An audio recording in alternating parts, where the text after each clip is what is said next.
आपके साथ वो हैं जो तुम्हें रोक रहे हैं, उनसे 1000 गुना सामर्थ्य परमेश्वर आपको है।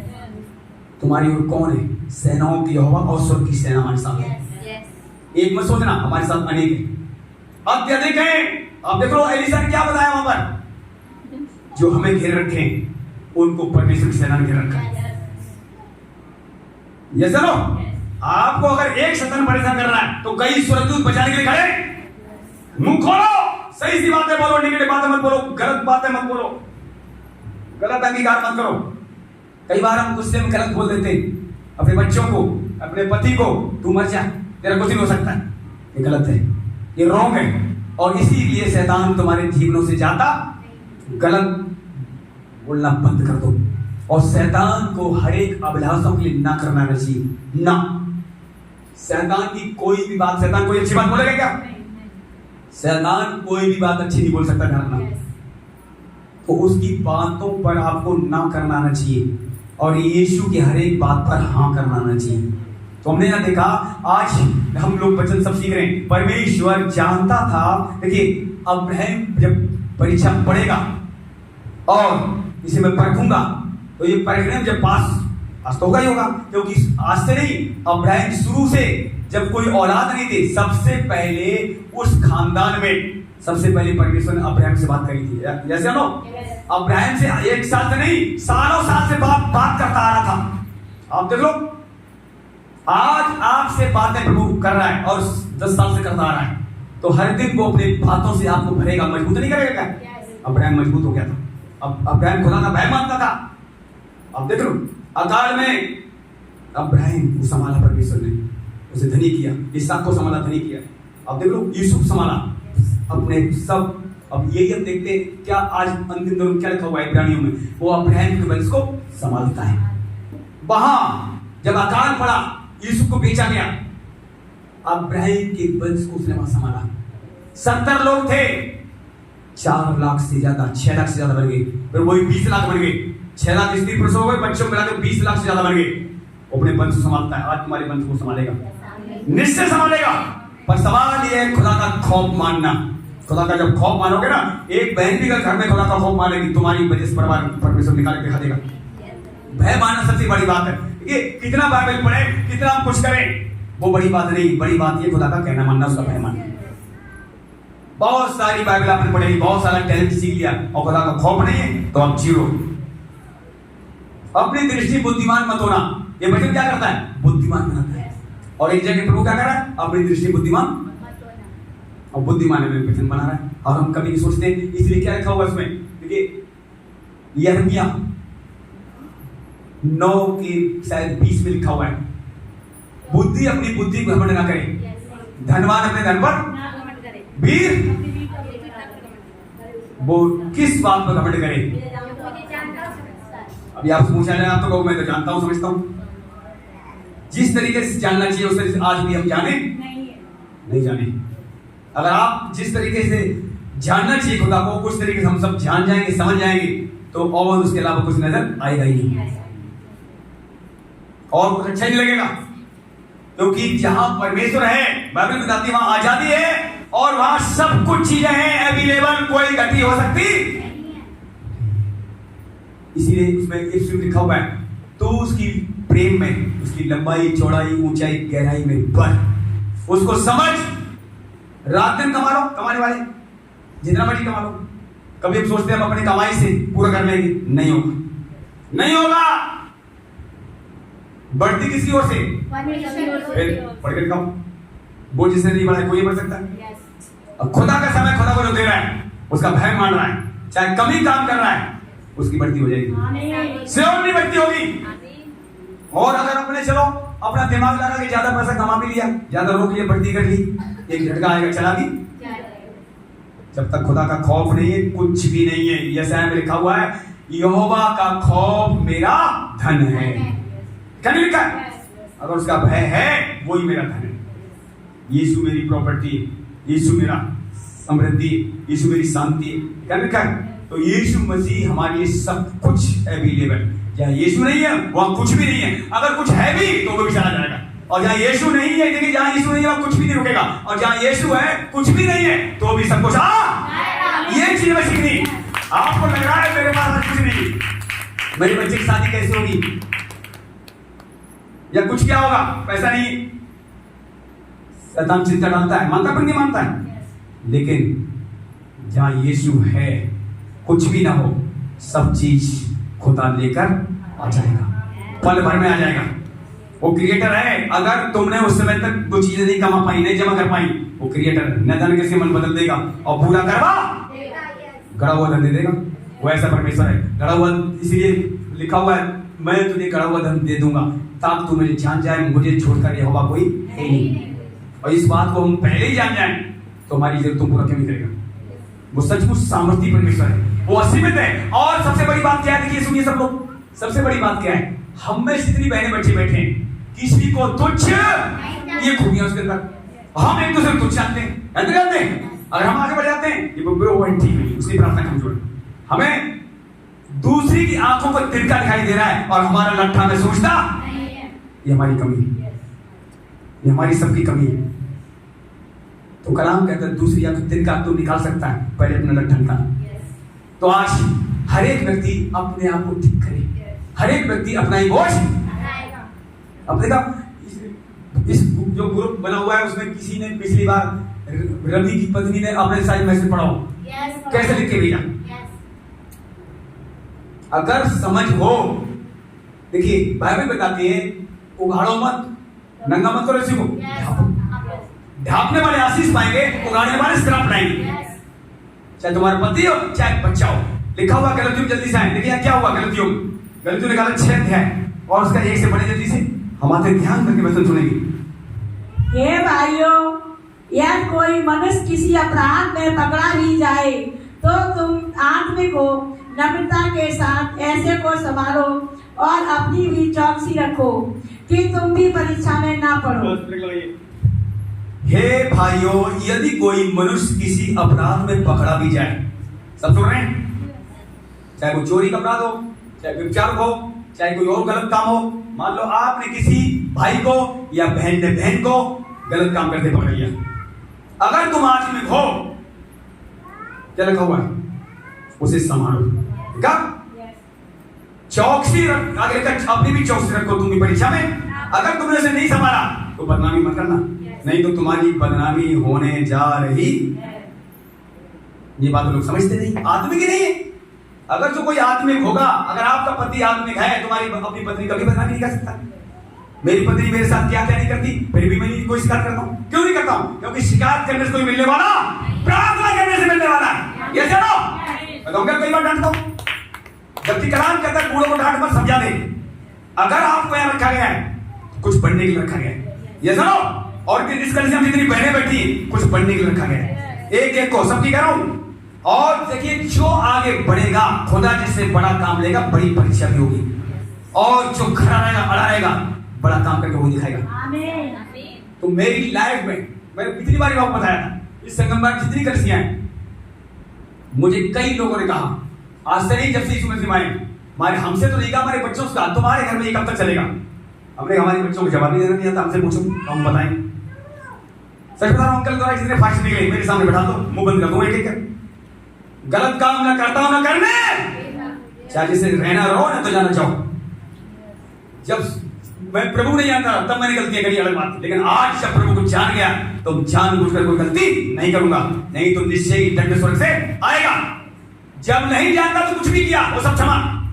ऐसा कोई पार्षद दिखाओ जो व्यभिचार नहीं था या नशे नहीं था, दिखाओ में लगे।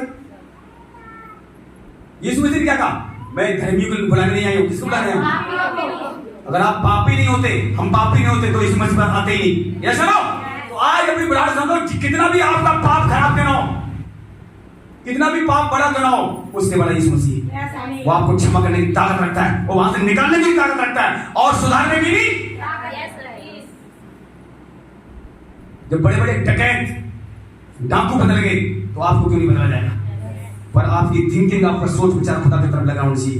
तो अब आपको इसलिए हम आपस में ये प्रवचन कर रहे हैं मेरे प्रियो, क्योंकि अब्राहम की लाइफ देखो, इसहाक की लाइफ देखो, याकूब की लाइफ देखो। क्या याकूब ने धोखा दिया अपने भाई को? याकूब ने अपने सगे भाई को धोखा दिया नहीं दिया? जबकि साथ में उसकी मां ने धोखा दिलवाया कि मैं तेरे साथ हूं, तेरा श्राप मुझ पर आ जाए। बताइए, अब ऐसी माँ थी पहले भी, आज भी ऐसी माँ हो सकती है, कोई बड़ी बात नहीं। लेकिन धन्यवाद करो खुदा का, उसने आपको चुन लिया है। बोल यीशु मसीह की। हम जैसे भी हैं, खुदा हमसे प्यार करता है। याकूब धोखेबाज नामा लिखा हुआ है, लेकिन उससे खुदा प्यार करता था। 420 था वो, ऐसा उसका नाम है धोखेबाज। लेकिन खुदा ने याकूब की संतान इतनी आज बढ़ाई, जो आप आज हम याकूब के वंश के, अब्राहम के वंश के बन गए। तो मेरे प्रियो, हमें आज जरूर देखें। अब आप जब जानते नहीं तो कुछ भी कर रहे थे, लेकिन अब आप जान गए, समझ आ गई है। चाहे कलीसिया का कोई, चाहे बाहर का, कोई अगर अपराध में पकड़ा जाए, कोई अगर किसी कहीं गिरा हुआ है, कोई उगड़ा हुआ है, जैसे मान लो भी हम लोग दुआ करते हैं, कोई बहन की कपड़े हट जाते हैं तो आप क्या करते हो? ढकते नहीं ढकते हो? ऐसे ही बुराइयां ढाको। जब आप शरीर ढाकते हो, ऐसे ही बुराइयां, कोई बहन बुराई कर रही है, अगर वो अकेले में है आपके पास तो उसे समझा दो, और आगे वो बात किसी को ना बताओ। ये से बोलते हैं ढापना।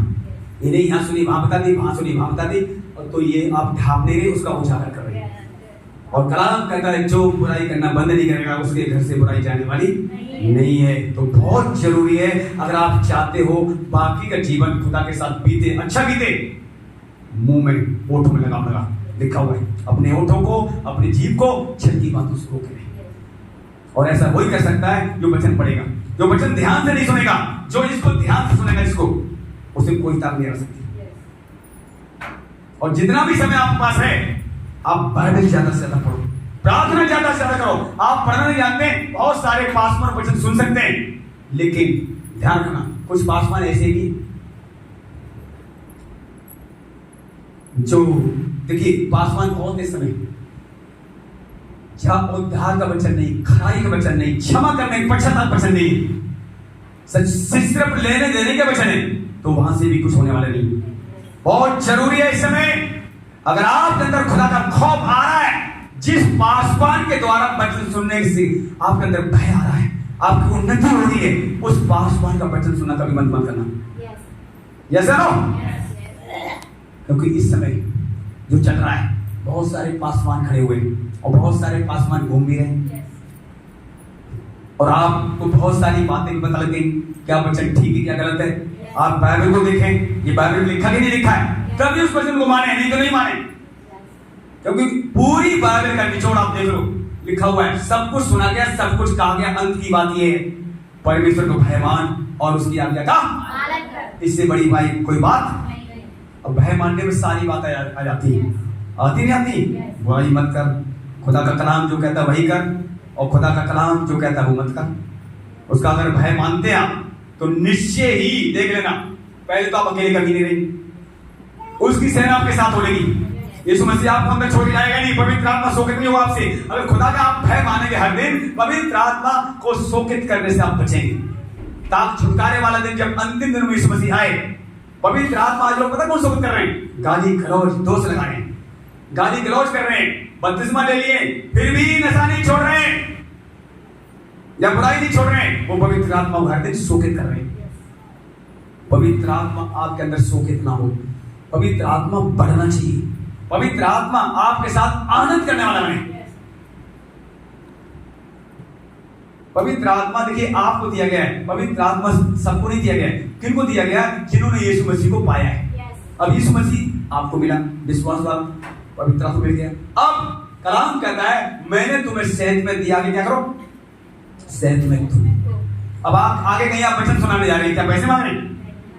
लेकिन आज लोग पैसे मांगते हैं, ये भी गलत है।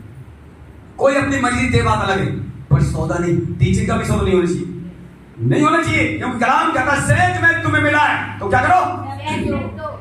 गलाम लोग सेहत में नहीं, इंस्टीट्यूट खोल रखे हैं।